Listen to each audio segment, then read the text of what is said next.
welcome to online class. This is Sheila, your computer science teacher. Today we are going to see about formatting output. Before that, let us have a fast recap of our previous class. In last class we saw about variables, isn't it? What is a variable?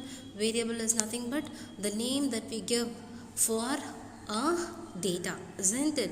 Yes, in that we also saw about reference variables, how to do a dynamic initialization, what is dynamic initialization. Also we saw what is meant by garbage value, how garbage value occurs, isn't it? Today we shall see about formatting output. So what is formatting output? See, as you get into formatting output, it is actually very important in the development of our output screen. Manipulators are used to format the output of any C++ program. Manipulators are functions specially designed to use the insertion and extraction operators. See, these manipulators actually use what? Your insertion and extraction operators. See, here we have certain manipulators. One is going to be endl, set width is set w, and set fill, set precision and set f. See, your endl, for your endl you need not write any new header file. Your IO stream itself is enough. Whereas when we wanted to use set width, set fill, set precision and set f, you wanted to add a new header file called IO manipulation, which is IO manup. Here it is, IO manup. You are supposed to include this header file if you wanted to use these manipulators. Yes. What is the use of endl? We usually use a /n, isn't it? What is the use of /n? It is actually used for inserting a new line, isn't it? The same way endl also inserts a new line, also cleans the buffer. If there is any new old things present in our output screen, it will just clean it up, such that what happens? The page will be neat. As well, if you wanted to leave a new line, next line, we can use and l. See out, then the value of num is equal to num. See out, the value of num is equal to num. Both statements are same. Yes, because if this is also going to give you the same output with the next line, and this also going to give you this and this are going to give you the same output. Even if you wanted to try, you can try like this: hash include IO stream using namespace standard int main. You want me to write? Let me write.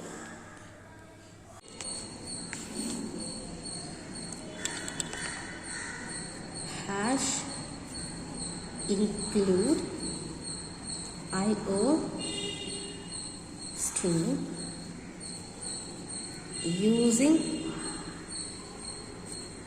namespace standard int main is a function, open braces, int num is equal to, give some value, yes, see out, double quotes, /n for representing a new line, /n, the num is, whatever we give within the double quotes is going to be printed just like that, isn't it? Then the value will be printed. Next, what? The same.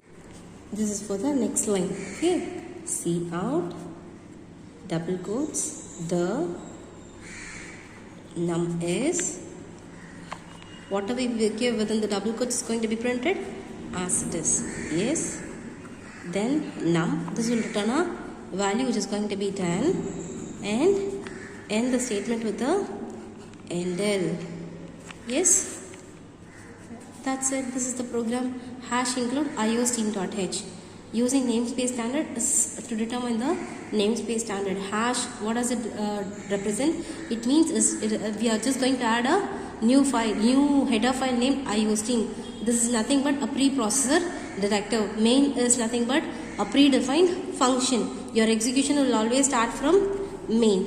Int is a return type. For anything and everything, when we start a main function, you should always have open braces and close braces. Num is a variable with what data type? Integer data type, and we have assigned a value by default. Yes, the numbers. What happens? This slash n and this NL will give you the same value only. Yes, just try it at your home and tell. If we are going to use set width, we have to use manup, IO manup, right?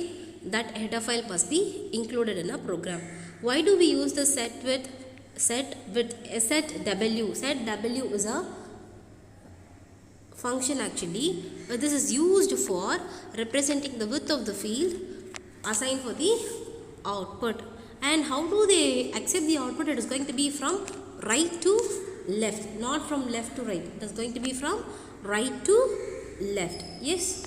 What does it do is how much of numbers set width of 10. What happens is it will take 10 characters from right to left. Whatever the word that we give will be written from right to left, and the rest will be left as empty spaces. Yes. Let us see that with a sample program. Your execution will always start from main. As I already told you, if we are going to use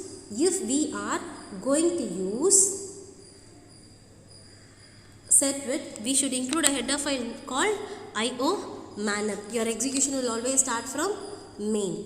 Yes. What are all the things that we are going to calculate? Basic. These are the variables that we have declared. Basic, DA, HRA, GRF, tax, gross, NP. And character name is being represented in a form of array, which means it is going to accept 30 characters from 0 to 29. Array is another concept I will teach you in your upcoming classes. Next, what are we doing? See out. If I am going to give something within the double quote, it is going to be printed as it is in the output screen. So enter basic pay will be printed as it is. We are getting the basic value from the user. DA we are going to get it from the user, as well HRA we are going to get it from the user. Next, your calculation part starts. Yes, what are we doing here? The inputs that we have got all will be added together for calculating your gross pay. And for GPF, what do we do? Basic plus DA into 0.10. 10% of your basic in DA, daily allowance. Yes, next what happens? Your tax. For calculating it, gross into 0.10. 10% of your gross pay. And your net pay, NP. Right? For calculating it, what happens? A gross minus GPF plus tax. What happens is first GPF plus tax will be performed. Next, what happens? The subtraction will be performed. I believe you people remember the operating precedence that I taught you. Anything within the brackets will be operated first, isn't it? So, first addition, next the subtraction will be taking place. Here, this is where the place where we start our program. Set width of 25. So, 25 spaces will be taken from right to left. So what happens? What is actually given here? For what they are allowing the space? For this basic pay. So basic pay, the rest of the spaces will be left empty. The same way for dearance allowance, for house rent allowance, gross pay, GPF, all this will be left with the spaces of not like that. Yes. Yeah, for everything. Set width is actually given till net pay, isn't it? So for everything, that spaces will be allocated. After that, what happens is, for basic, how many spaces they are leaving? 10 spaces. So basic, 5 spaces will be left at the back side, because it is going to be from right to left. For DA also, for HRA, for everything. Yes, and these basics are going to be a value. Basic value will be printed. Yes, let us see the output now.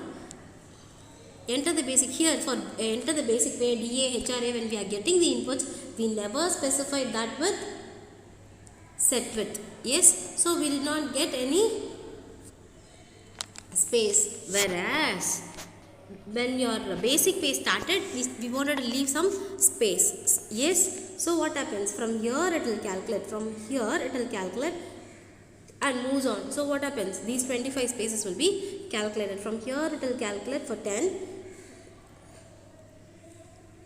and the rest of the spaces will be left empty. Yes, this is how it works.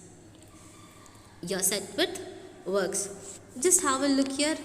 See out, set width of 25 basic pay, set width of 10 basic.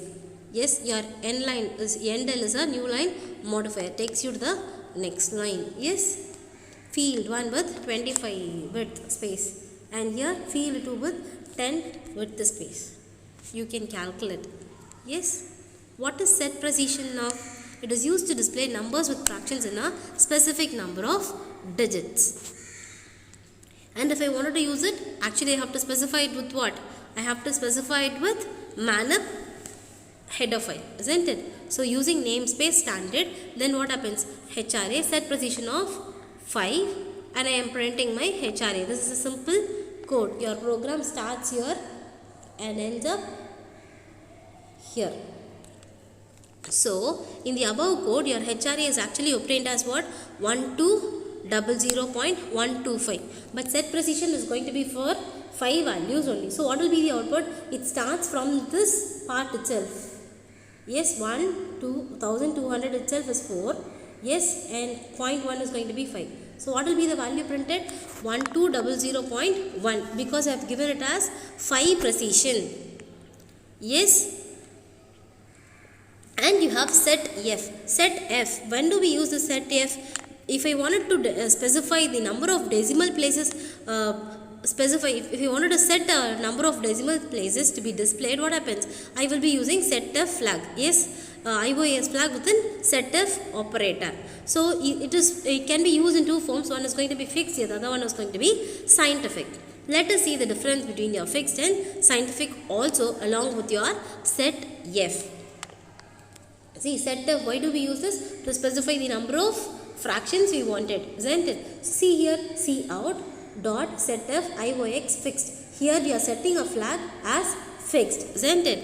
Next, what happens? Set precision of 2 for 0.1. Set precision of 2. This is actually a code. This is actually a sample program which you can try. Yes. So what will be the output for this? Any guess?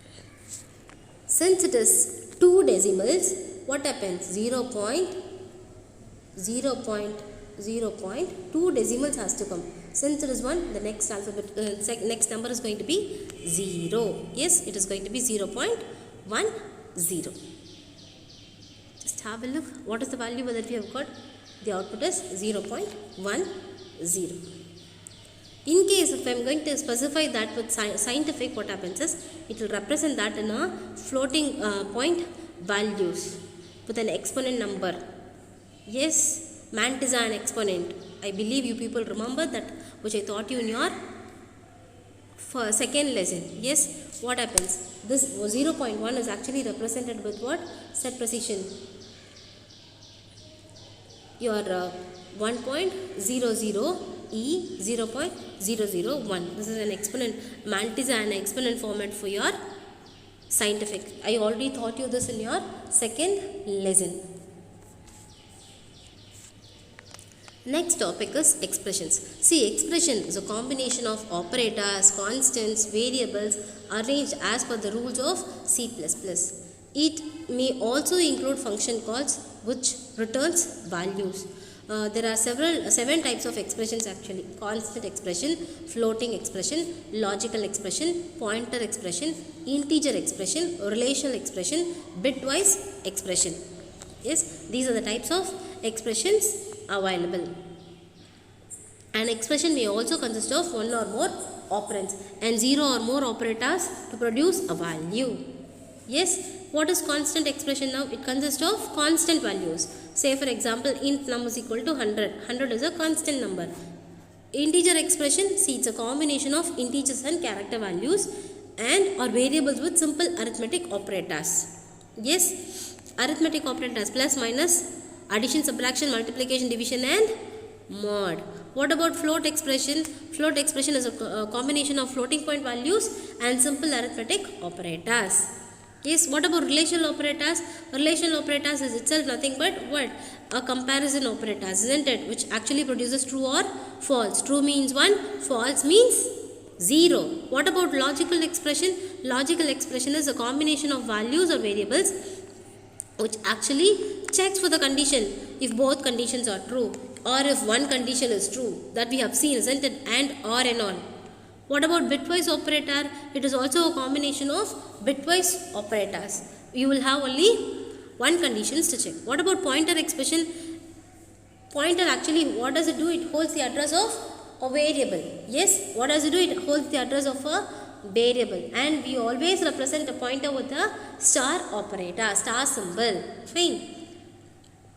What about type conversion? It is used for converting a fundamental data type into another. Say for example, if I have declared it as int and if I wanted to produce an output as float, what happens? If it is going to be done just like that, it is going to be type conversion. There are two types of conversions. One is going to be implicit type conversion, the other one is going to be explicit type conversion. So what is implicit conversion? Implicit conversion means it is performed by the compiler automatically. Yes, that is what is called as what? Type automatic conversion. Just have a look here. What is the program that is actually given? Have a look. Hash include iosteen.h, iosteen using namespace standard int main. Yes, what happens? A is equal to 6, B is equal to 3.14. Integer and float. One is actually integer, the other one is actually float. And integer and float values are actually added. So what will be the output that we get? 67899.14. Why do I get it like this? It is because the integer value also gets converted into a float value here. Yes, this is what is called as what? Implicit type conversion. Why did not convert into an integer and got converted into float? It is because float is wider than int.